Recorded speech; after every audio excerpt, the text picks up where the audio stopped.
Okay, so once again,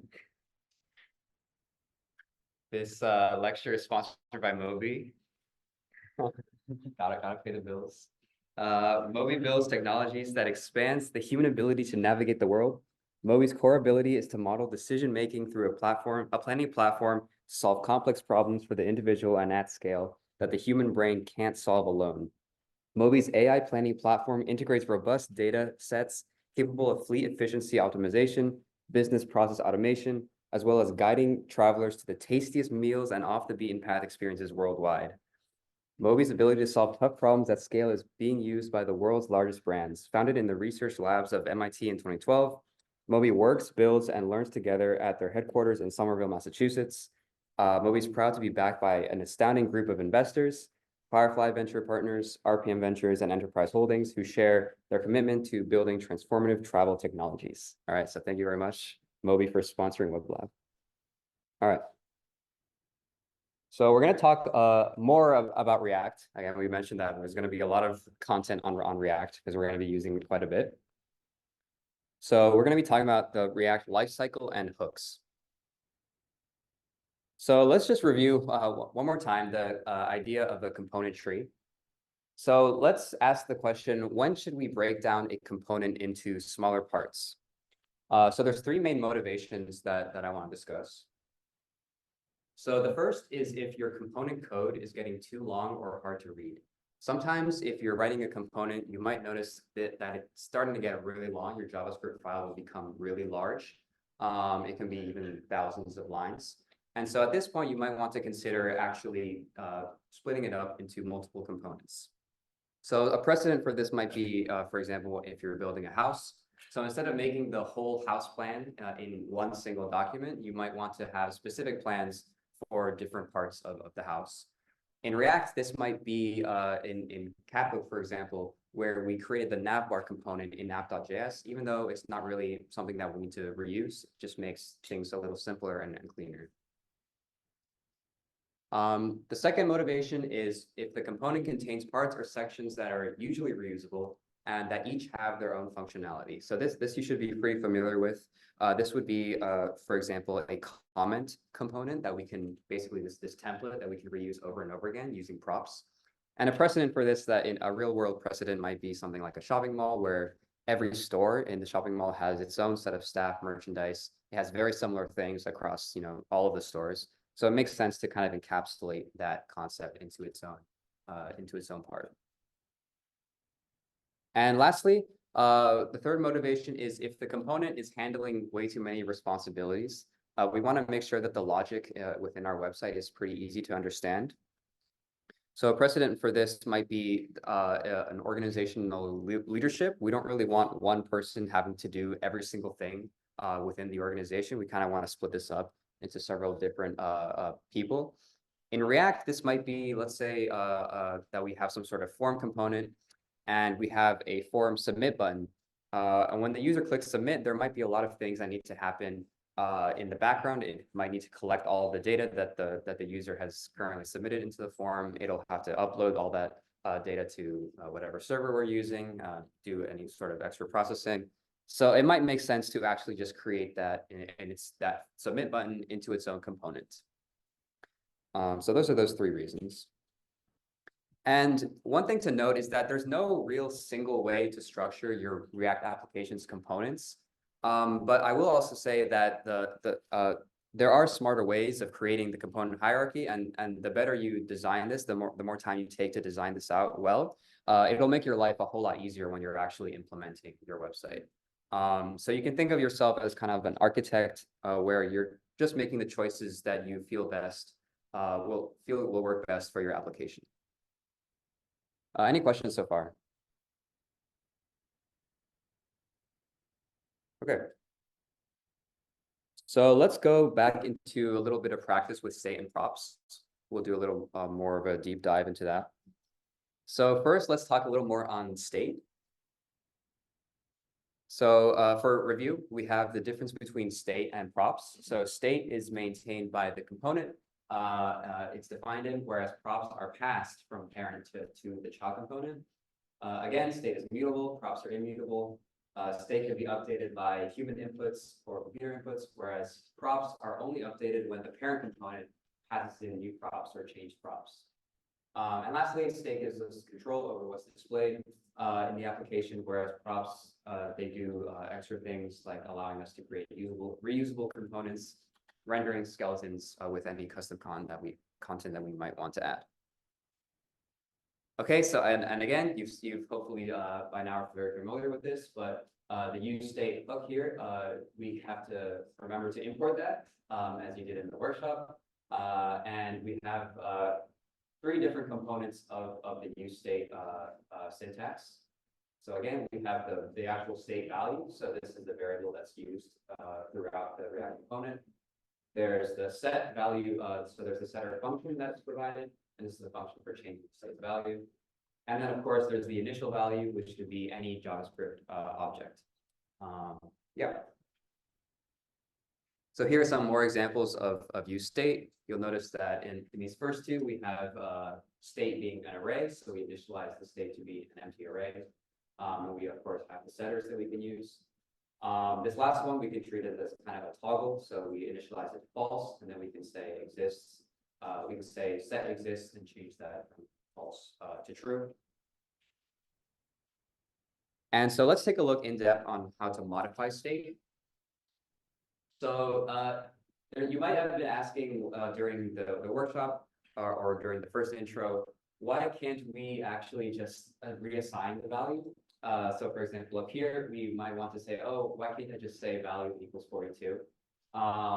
So React actually does not allow this because of specific optimizations that it does internally. You don't need to know too much detail about this, but the overall point here is that make sure that you never just assign the value that you have in state. Always use the setter function to do that. So that's kind of the main key point here. Okay, and so setting new values in your state is pretty straightforward. You just use the setter function and you pass in the new value that you want to use. You've seen this before. But how do we actually modify any original state? So let's say we have an array in our state. How would we actually modify this value? So one thing we need to do is we need to make sure that the value that we're putting in to this setter function is actually valid. So in this case, we have this pets array that initially is empty, and we're trying to add a new value, dog, to the array. We can use, in this case, the .concat method in JavaScript, which will take the original array, concatenate this new array, which contains a single element dog, and it'll return the new concatenated array, the new longer array. So this is valid in that this entire expression here evaluates to a new array, and we can use the setter function to override the previous state of pets to this new array. So that's one way to do that. Another way to do this is using what's called object destructuring. It's also called spread. So this uses the 3 little dots here to basically copy the existing elements in the array pets and add in this new element that we might want to add, and of course closing it in our brackets to make sure that it's still maintained as an array. So this is just another way of updating an array, for example. You can do something similar like this for objects. You can modify the object by adding maybe a new additional properties or changing the existing properties by using this spread operator. Okay. So let's take a look at some examples on where to store state. So this is kind of a tricky concept. So if you have any questions, please ask. So let's take a look at this example of a Twitter profile. So we have in the Twitter profile, we have a bunch of tabs here at the top. And let's say that in our specific example, we're going to be focusing on switching from the posts tab to the likes tab. So in the posts, we'll show like the posts that the user has made. In the likes, we'll see the posts that the user has liked. And so we can kind of we can break this down into our component structure. We can think about this as a overall feed representing everything here. we can think about the tabs, which are the tabs that we can click on. So posts, replies, highlights, media likes. And then, of course, we have the tweet panel, which shows the different tweets that we might want to use. And you'll notice that the tweets that appear in the different views are different. So we're going to need to have some sort of state for that. So let's say initially we start out by saying that this tabs component has an initial state. This is the tabs component. Has the initial state of selected tab. So selected tab represents one of these values. In our case, it's either posts or likes. And then tweet panel has the state of content type, which is used to determine what list of tweets to display within the panel itself. Now, one thing we might want to do is we might want to change the content in tweet panel, basically based on what is being selected in tab. So how can we do this? So the solution for this is to move the state from the tabs and the tweet panel into a shared parent component, in this case feed. Basically move that up so we have a single point of control over this state. So selected tab, that'll be our single state value that we want to use. And what this looks like in code is initially we had tweet panel here. Tweet panel had the state content type that was default to tweets. But we also see that tabs also had a very similar state, selected tab, which is also tweets. So we notice that these two are basically doing the exact same thing. It seems a little redundant, and we want kind of centralized control over this value. And so to do so, what we did in the after is we moved up our state into the parent component feed, and we instead passed it into the child components tabs and tweet panel as props. And so this kind of again gives us centralized control over that. And how do we actually control it? Well, what we can do is we can take the setter that the use state hook provides us, and we can also pass that in as a prop to tabs. Tabs will be what's controlling whether or not we're on the likes or posts section. And so what we can do is in tabs, we can take in that set selected tab function as a prop and use that to update it whenever we click. So if we look at the previous example, I commented out here for space, but if we look at the previous example, when we click on the button, we can call set selected tab here and update it to whatever value that we want. So here we set it to tweets if we click on the tweets button. Here we set it to likes if we click on the likes button. And we're basically doing the exact same thing, but now we're using the actual state setter function that we passed in from our parent feed. Okay. And so we often have to kind of summarize what we just did. We have to often share state in React. And to do so, we move it up into the parent, and we can pass the state's value and its setter function down to its children as props. So any questions about that? That's a bit confusing. So, and there's going to be one more example.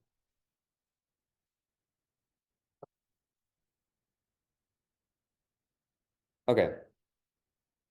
So yeah, I guess now we can actually switch between different tabs on Twitter. Okay, so here's another way of seeing this kind of simplified out into a diagram. So let's say we have a profile component and a feed component. The profile component basically just renders out anything that the user might want for their own profile, or the settings and things like that. And they're both children of this parent component. So let's say that profile has the state blocked users. So this is just an array of users that the user has blocked. And at some point, as we're writing our website, we might realize, oh wait, we also need blocked users in feed, because we need to be able to filter out any posts from the users that we have blocked. So how can we do this since we only have blocked users here? So I guess I'll ask. I'll open it up here and ask how do you think we can do this? How can we share this state from profile to feed? Yeah. Exactly. Yeah. So as we did before, we're going to move that state up into the parent component and pass it down as props to the others. So first step, move the state up to the parent component. So we've now moved it to blocked users. And the second step is to pass that state back down to the child components as props to both profile and feed. And additionally, if previously profile was controlling this blocked users array, we're also gonna need to make sure to pass down the setter function so that we can still update it within profile. Okay. And so, yeah, so one important thing to mention, like, why do we have to do all this to share state? So React does not let us pass information across sibling components. So these are the sibling components here. We're not allowed to do this, so that's why we kind of have to go up here to the parent and pass the state down as props. Okay, any questions before we move on to more practice? Yeah. Profile, does it change the blocks and in the feed? Yeah, so remember in this second modified example, blocked users is now a prop in profile. And remember that props are immutable, so we can't really change it anymore. What we have to do is go up to the parent and change it there. And once we change it in the parent, if we change blocked users in the parent, it will automatically pass in the new props to both of the components. So that will be successfully shared. I don't know if that answers your question. If you just change it through the profile, it doesn't change the feed block. Yeah, no, you mean like trying to change this particular value past the profile? Oh, it's setter? Yeah, so if you do use set block users in profile, if you update it using that, it will actually, because we pass it in from parent, it will actually correctly update the state and be able to send that information out to feed as well. Yeah. Yeah, good question. Any other questions? Yeah, this can be a bit confusing at first, so yeah. Okay. So let's move on to some props practice. So let's recall the Twitter component breakdown. So we have, so this is kind of just a home page now. So we have the navbar, feed, a bunch of tweets, the root component app, the trending, profile, and suggestions. So let's do a little exercise here. So here's the component tree that we have from before. This is just a representation of Twitter. So thinking back on what we just talked about, which of these values here on the right should app pass down as props? So take a few seconds to think about that. And just to clarify, following is the array of users that the user is following, whereas followers is the array of users that are following the current user.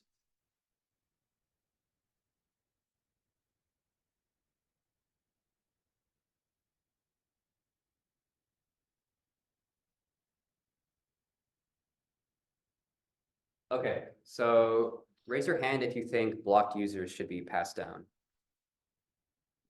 Okay. What about list of tweets? Okay. What about following? Okay, good. What about followers? Okay. So it seems like a lot of you answered that all of them should be passed down. That's almost correct.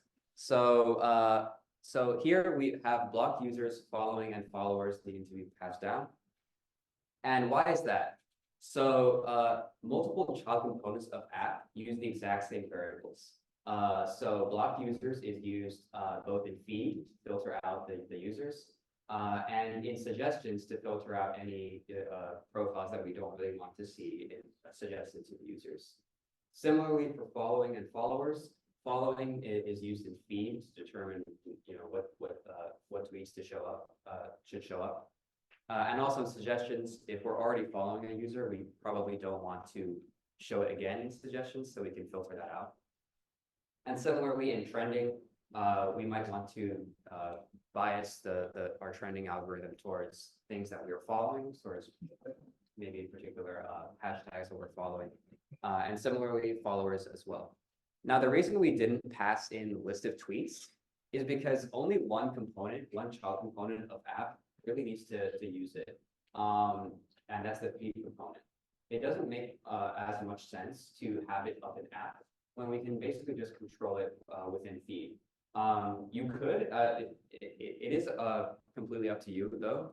You could also store it here in app, but it might also be simpler to just keep it here in feed so that app isn't controlling too much within the component. Yeah. Trending.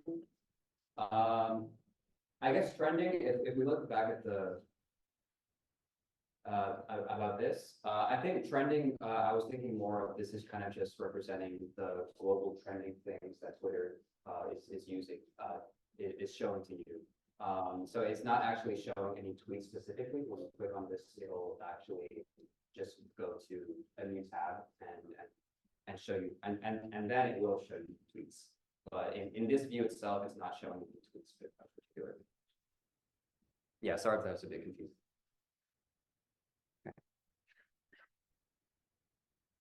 Okay, let's do one more. So let's now look at the suggestions component. So what properties here should suggestions pass in to profile as prompts?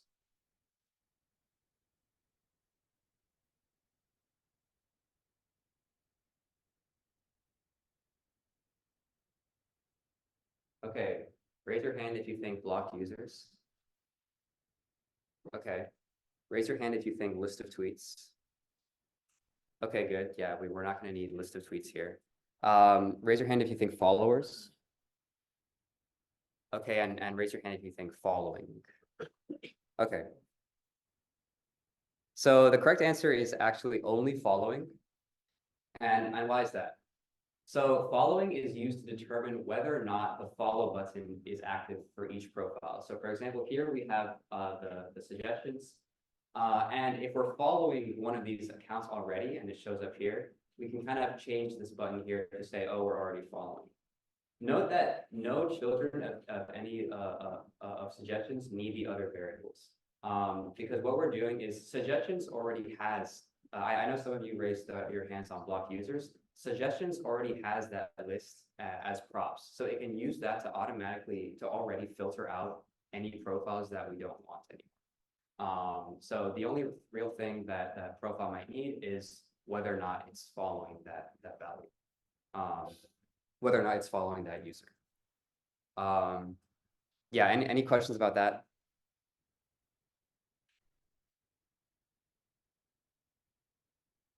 Yeah.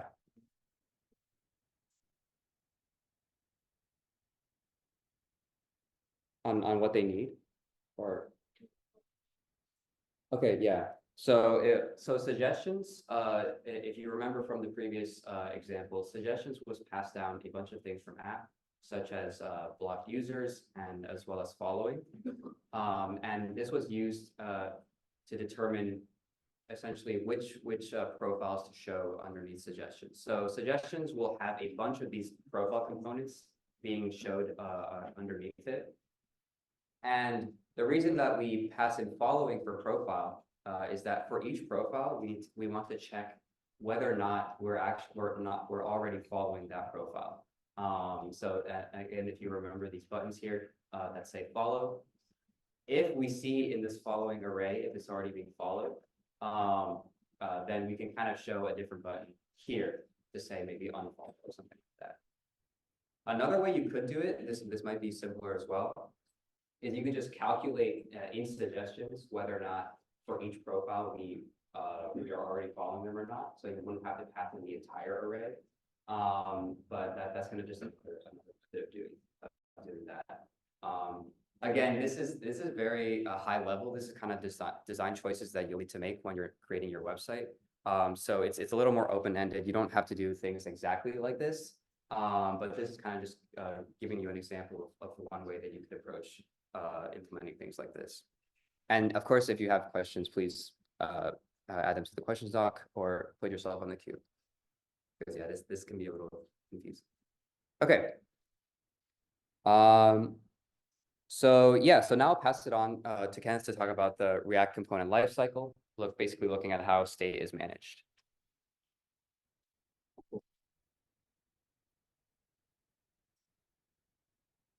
Yeah, so hopefully the practice with useState solidify your understanding a bit better. Again, we have office hours tonight, so if you're still confused about anything, just pull up, or you can also pull up virtually. Yeah, so we're gonna switch gears just a bit and talk about the React component lifecycle. Basically how state is managed and how React deals with your code. So component rendering sort of works like restaurants. There are three stages that you need to know. The first stage, laser pointer on the right screen here. The first stage is the trigger stage. So this is the first time the component is called or whenever there's a state change. And the restaurant analogy works like you can think of React as a waiter and handing the cooks, which are the components, the work that the components need to do. And then there's a render phase, which is when React runs the JavaScript code in the component and calls any subcomponents there are in the component. So you can think of this sort of as the waiter and the cooks preparing the food. And then finally, in the last stage, there is a commit stage where React puts the return JSX into the HTML DOM to be served to the viewer. So you can think of this as the waiter putting the food on the table. So let's visualize this with an example. So last year we made this cool web lab restaurant website, which I will show you guys. Yeah, so in this website, there's only one thing we can order, which is steak, but it's really good steak. So let's say we want to order steak. We press this button. Well, looks like we didn't really specify how we want to order it, so we just got back raw steak. It's not really edible, so let's try sending it back to the kitchen. All right, so we got rare steak. Not bad, but I prefer my steak a bit more well done. So let's send it back to the kitchen again. All right, medium steak. This is actually pretty good, but let's just go further. All right, we got well done steak. But let's say I accidentally sent it back to the kitchen again. Well, turns out we just got charcoal back. It's not really edible. So it's not edible, so let's just delete the steak again. And then we can just repeat this process if we want another steak. So let's go back to the slides and see how this really plays in with React. So the first time that we requested a steak, we had a trigger for React. So this trigger was when the steak component was called for the first time, and this is called mounting. And this happened when we pressed the little button that said order steak. What this did was triggered React to, it triggered React. And then what React is going to do in the background is call a render phase. So in this render phase, subcomponents are going to be called and required calculations are going to be done in order to actually render the HTML. And finally, the last thing that's done is React will commit. So the HTML DOM will be updated and show the state to the user. So this entire process happens when I press that order steak button. And let's talk about sending the steak back to the kitchen. So when I sent the steak back to the kitchen, it replaced my raw steak with rare steak. And just a little deeper dive into the code here, what's going on. We have this function send to kitchen. And what it's going to do is going to update one of our states. And this state is called doneness. And when, let's just say that if we increment the doneness value, it will make our steak more cooked. So in this case, when we sent it back to the kitchen, we set the doneness value to doneness +1. And we went through the React lifecycle once again when we pressed the send back to kitchen button, because this started a trigger, which React used to render and then finally commit back to us, like the new rare steak. Any questions on the React lifecycle so far? Cool. So this is the code, the full code for the steak component. I'll walk you guys through it. It's a little daunting at first. At the top here, we have a doneness state. So that's the state we just saw in the last slide. doneness is going to determine how well done our steak is. And it's going to start at a value of 0. We'll just say this is like the raw steak. And then we just do some things here where we like define some JSX elements that we're going to ultimately display. So don't worry about those 2 lines. Then we have the function that we saw in the previous slide, which is just the helper to send back to the kitchen and update the doneness value. And then finally, in the return statement, we return some JSX that's going to be displayed on our website. And in this case, we have a button here, which has the on-click property with the send to kitchen helper function. So whenever we click this button, it's going to send back to the kitchen and update our doneness right here. So one important thing to note is that this code is executed every time. It's all executed every time the render phase is called. And the only thing that's persisted whenever the React lifecycle happens again is a state. So that's why states are important in React. It's because if we render the component again, we want to have some states persist throughout the entire lifecycle. So in this case, doneness is the only value that's preserved throughout the state updates. And any non-state variables will not persist.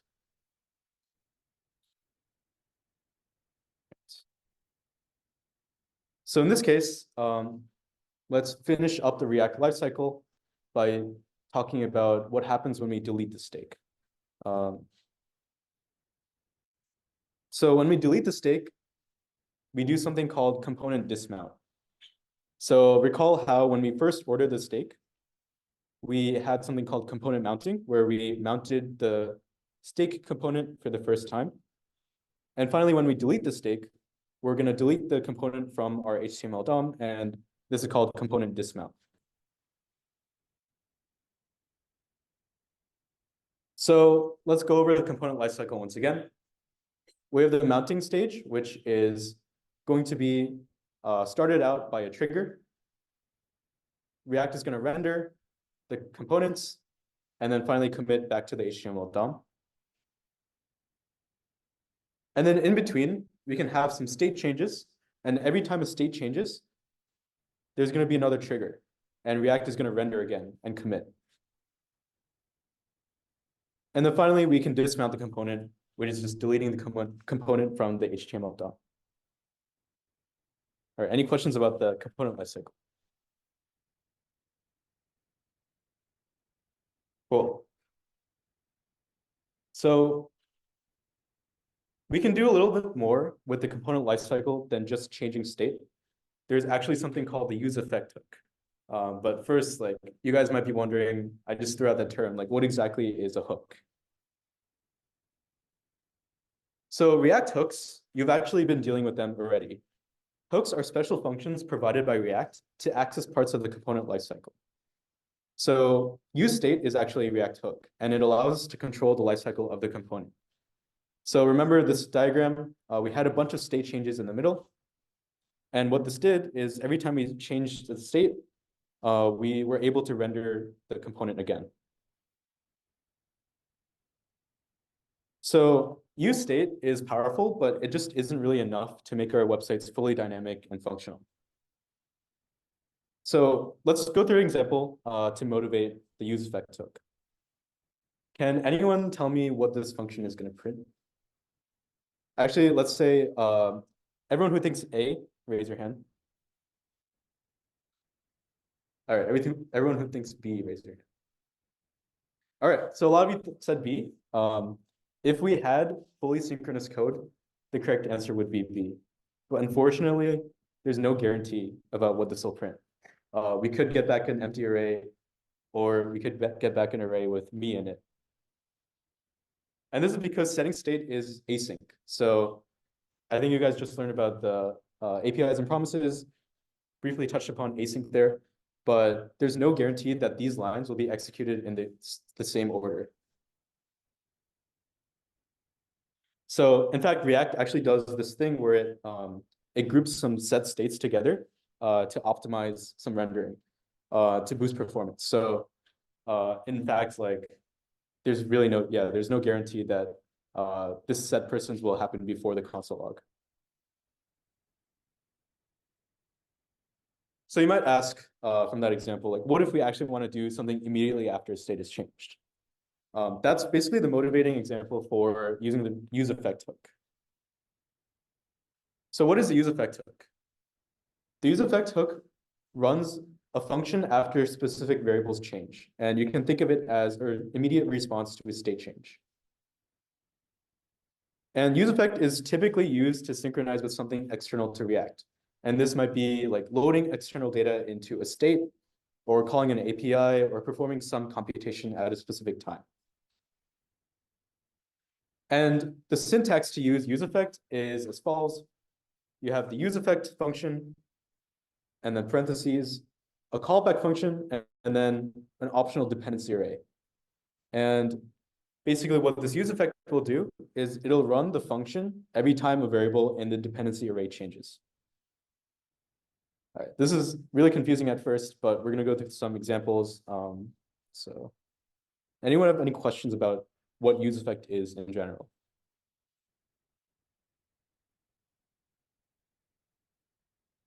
All right.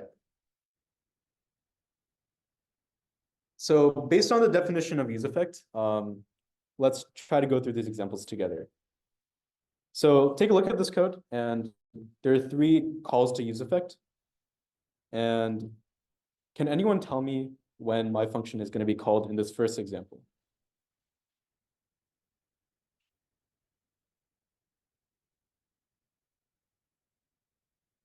Yeah, exactly. So the answer was it's going to be called every time var1 or var2 changes. This is because var1 and var2 are in the dependency array that we provided.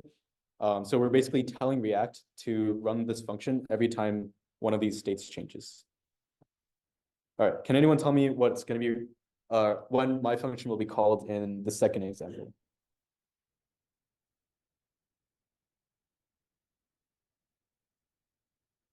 Yeah, this one is like trickier because it's not very intuitive at first. But it's basically just going to call my function only once when the component is rendered for the first time. And this means that it's just going to be called once on mount. And then finally, can anyone tell me what the last example, when my function will be called? This one's also unintuitive because it's really just going to call my function at every render. So this includes the first component call, and then every time any state changes. All right, any questions about the dependency array?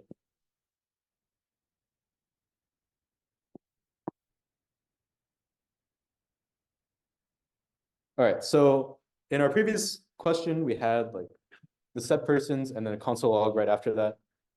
That didn't really work with us, but we can use useEffect to actually print the persons array right after the state is changed. So in this case, we define this function that updates the persons array, which is testing stuff. And then we define a separate useEffect function, which we provide a function that will print the persons array. And then in the dependency array, we have the persons element, which means that it'll run this function every time the person is changed.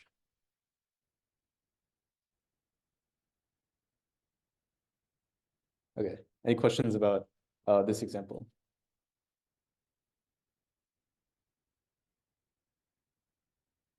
All right, so let's go a bit more in depth about how to use useEffect. So this is what we had before, so let's review. This useEffect, the first argument is a function. So this is just like the function syntax in JavaScript. In this function, we're just going to do something. It might be interacting with an external service, or like in our previous example, like printing an array, whatever we want to do right after the state changes. And then the second argument to useEffect is going to be our dependency array. And we're going to put any variables or states that we want to trigger a render. There's one additional thing that we need to note for useEffect, and this is what happens when we provide a return argument in this function that we provide to useEffect. So providing a cleanup function here will actually run this function whenever we disconnect or whenever the component dismounts. And some useful things to put here are maybe like disconnecting from an external service or, for example, like disconnecting from a socket, which you guys will learn about next week. Any cleanup that you want to do when the component is dismounted. So there's a lot of functions here, right? It's like pretty complicated. But the most important thing to note is that you have an outer function, which is the first thing passed into the useEffect. And then from this function that you pass into useEffect, you can return another function, which is a cleanup function that'll be executed whenever the component dismounts. All right, any questions about useEffect?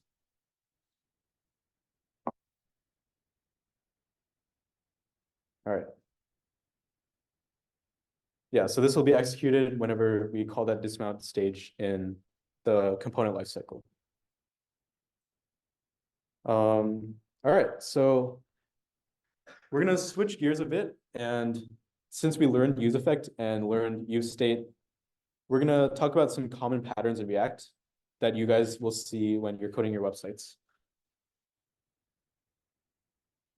So the first pattern we're gonna talk about is fetching and sending data. So in the last lecture, you guys briefly saw how to use get and post. We've defined these functions for you. We're going to release a skeleton with them. But essentially, we have a get request, which sends an object to this API endpoint, which is API/foo. And then when we get a response back, we can use that response and deal with it however we want in a .then statement. So in this case, we're interfacing with the API foo path and then sending an object that contains bar in it. And then once we get a response back, we're going to use that response and print it to the console.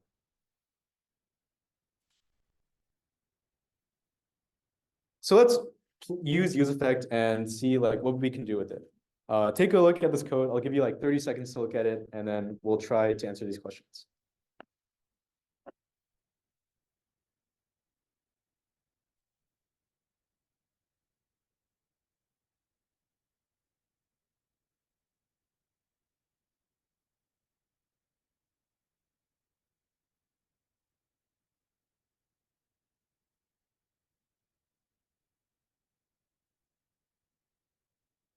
All right, who here thinks A is the correct answer? All right, what about B? What about C? Okay, and then what about D? Nice, so a lot of you said C, which is correct.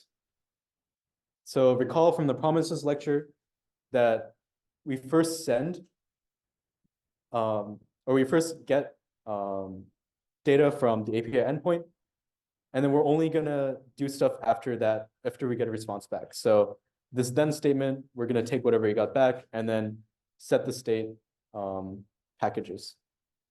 And then what we just learned is a useEffect hook. So since this dependency array is empty, it's only gonna execute this once on component mount. All right, let's look at another example. So here we have a button in our JSX code and have an onClick with this callback function, handle toggle admin. And here we define handle toggle admin. So take a look at this for 30 seconds and then we'll see.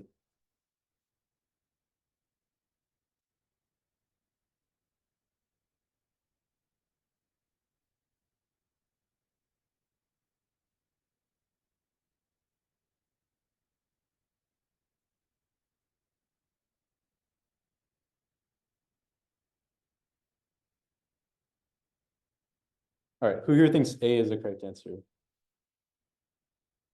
What about B?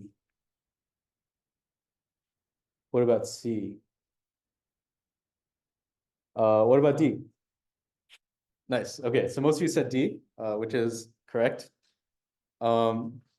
Basically, we're going to send data through this post request. And then since we have a .then, we're going to use whatever response we got back and then toggle the admin state here. And notice that we didn't really get anything back here, so we just have an empty input.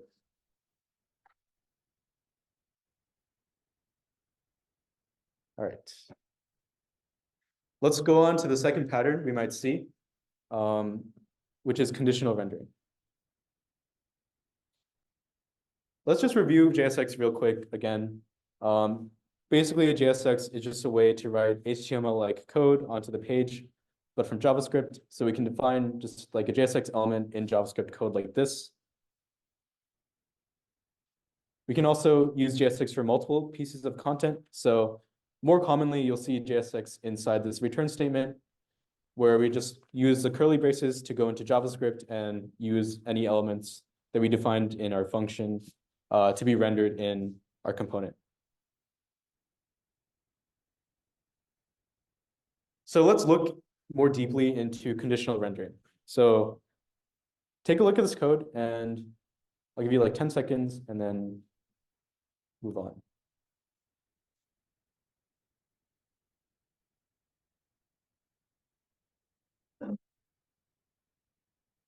All right, so can anyone tell me what this code is doing?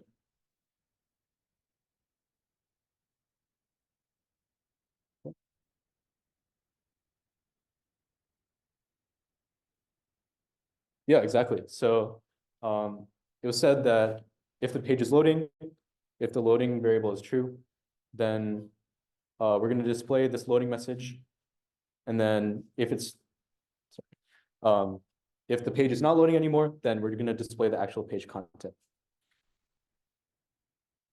So this is something called conditional rendering, and we saw this yesterday just a bit, but we're essentially using something called a ternary statement.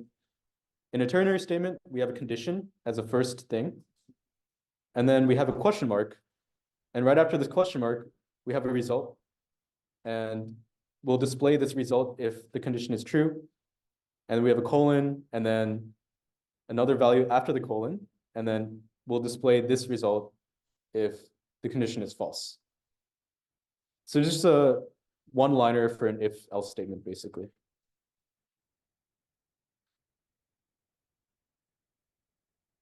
We can actually make this code a bit more concise. As you noticed in the previous slide, we had a lot of repeated code, but we can put this directly into our JSX. So remember, the curly braces enter the JavaScript environment. So since loading is a variable that we defined above in our component, we can use loading as a condition, which is a Boolean, either true or false, and then use just the text as the result values if it's true, or result if it's false. All right, any questions on conditional rendering? Awesome. So let's move on to our last common pattern. There are a lot of common patterns, but we'll just touch on 3 today. We're going to talk about rendering an array of data. So this is also called loop rendering. So it's a common pattern when we want to render an array of data, which we might not know like the length of. So some examples might be a custom drop-down menu, or having a list of data items from a database. And we need a simple way to map data into HTML or JSX. Let's just review map real quick. Remember, map is a native function provided by JavaScript that will create a new array by applying a callback function to every element of the starting array. So in this case, up top, we see that we define an array called myArray. And then this modified array will be a new array with each value mapped to the value times 3. And Abby showed you guys yesterday some JavaScript for Celsius to Fahrenheit. We can also use a map for that to map each of these values to Fahrenheit. So let's try using map in React to render an array of data. Let's say we have this an array of 4 JavaScript objects. Each object contains an ID and a name. The problem with React is that React can't natively render this. If we just like plug it into our JSX, it's not really going to know how to render. So let's say we want to use map to map each of these objects into a div. So we can define a callback function that might put item.name into a div, for example. So let's say we're mapping each of these elements to another element in a new array. And what we get out is a div for each object in the array. So you can see this first object, we had an ID and a name, but this callback function, it basically put item.name into a div. So we get out this div, with the item name in it. And since map doesn't really take in like an array length or anything like that, it'll just apply this function to every single one of our elements in the array. And because this is HTML or JSX, React actually can render this if we just put it into our return statement. Any questions about using map in React?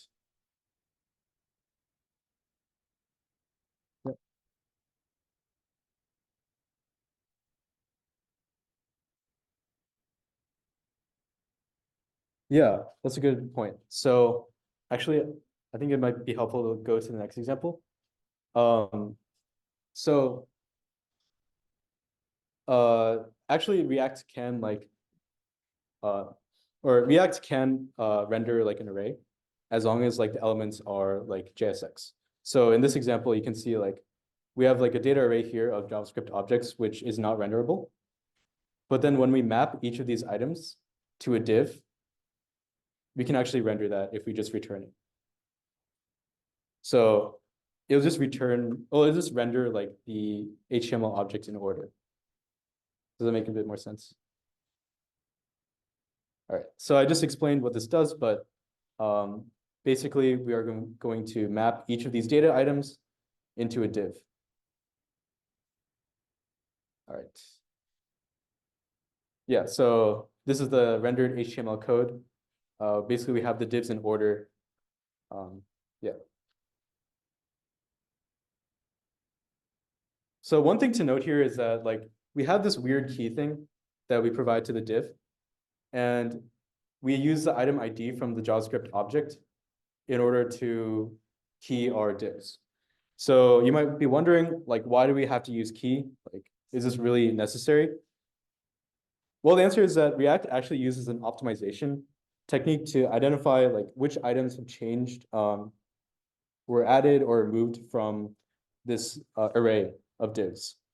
So if JSX objects are keyed, then React doesn't really have to re-render everything when one of the items is changed. So it's really good practice to put a key into your div or put a key whenever you're mapping items into JSX. Any questions about this code? Cool. And lastly, let's look at this code. I think for the sake of time, I will just say the answer, but essentially this code is rendering a component for each data item. So instead of just divs, we can actually use map with components in React, which is really powerful because, for example, let's say item component is stylized in some way that you want, it's not just a div, then we can just use item component as the return value in the map function. Cool, so I'll pass it on to Enrique, who will do one full example. I'm gonna skip it.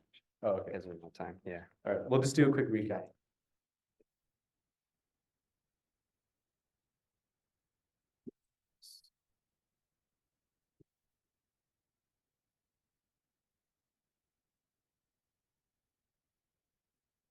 Yeah, so I did have an example to put together, so that kind of shows us the use effects. But for the sake of time, I'm gonna skip over it. I'm just gonna show basically what it does is basically the stopwatch that it increments the time if you toggle the clock on. If you toggle it off, it'll remove the stopwatch component and reset it to 0. But yeah, if you want to look at that code, feel free to check it out at this branch in the Capbook React or in the Capbook workshop folder. So you can run git fetch, git reset - hard, and git checkout advanced React lecture snippets. And of course, please feel free to check these slides afterwards to take a look at that. And then lastly, there are a lot of other hooks that React has. Please check out the reference if you're interested. Some of them will also be covered next week in the more advanced topics, so state management, for example. And it's also important to note that some of these newer hooks, if you do decide to look at them, they might not work with the skeleton that we're going to provide because they're in React version 17 and above, whereas our skeleton uses React 16. So yeah, so please be aware of that when you are looking into using more hooks. But yeah, well, that's about it. So I'll pass it on and we'll start the next workshop.